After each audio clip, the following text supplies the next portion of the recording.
แห้งหลายบ่ไปจมโอ้ยเคยทุกข์จนว่าบ่มมทุกแรงเศร้าว่าใส่เฮาจนได้กินดอกแต่ละเอาทุกเศร้าคำย้อนมันหนูแม่เท่าสั่งว่าค่อยทุกข์จมบ่เศร้าจริงเมาแน่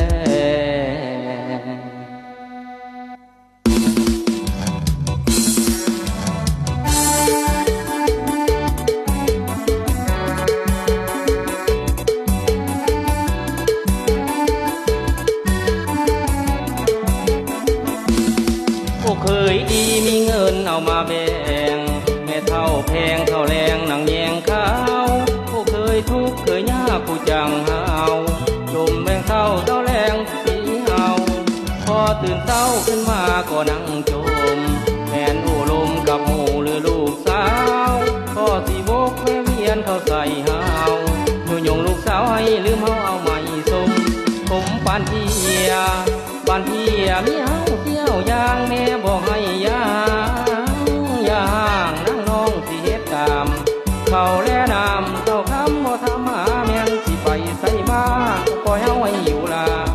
สงสารหน้าผู้จ่าผู้เยาว์อ่อนท่านสิไปบ่อยู่สอนเฮานี่ก็ห่วงหลังกันบ่จางอยู่ดอกมันยาแม่นสิจบเรื่องก็บ่สนดอกเด้อนี่โอ้หลายปีที่เฮาทนเอาห่างลูกเมียสั่งก็ย้อนมีผู้สอนแต่ละมือดึกดื่นบ่ยอมนอนก็จอบคอยร้อนนั่งแนมลูกเคยเมาพอตื่นเศร้าขึ้นมาด่าสิงกายลำไหลไปดีก็ยองเขาแล้วก็ยกทิกมาเทียบใส่หาวว่าบ่อยเขาเจ้าเมืองภูเขาจริงสิงกายานบ้านเพียงดอกเด้อทานแล้วเป็นเคยอยู่ร่วมบ้านท่านเว้าเพิ่นสิใหม่เสียงบ่ได้เจ้าคนให้สิไม่เอายอมกลายเป็นคนเมาดีกว่าเล่าใหม่กินแม่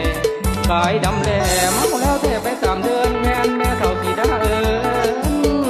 ญน้ำคนกะสร้างตามเขาแลน้ำเท่าคำบ่ทำหาแม่นสิไปใส่มากะบ่กินดอกคือกี่ผู้อยากมีเคยดีบ่เคยเที่ยงเอาขอเอียงย้อนเมาบ่เห็นยังก็เลยทุกข์เลยยากเพิ่นเลยสร้างย้อนบ่ได้ยังนำเมาดังเคยมีนี่ก็หึงหลายปีที่ทนอยู่ย้อนอีดูลูกเฮาจังบ่หนีแต่ละมื้อกินแต่เหล้าเมาดีกี่อย่าไรนี้นกเงาก็บ่ไปสูญอยากหาย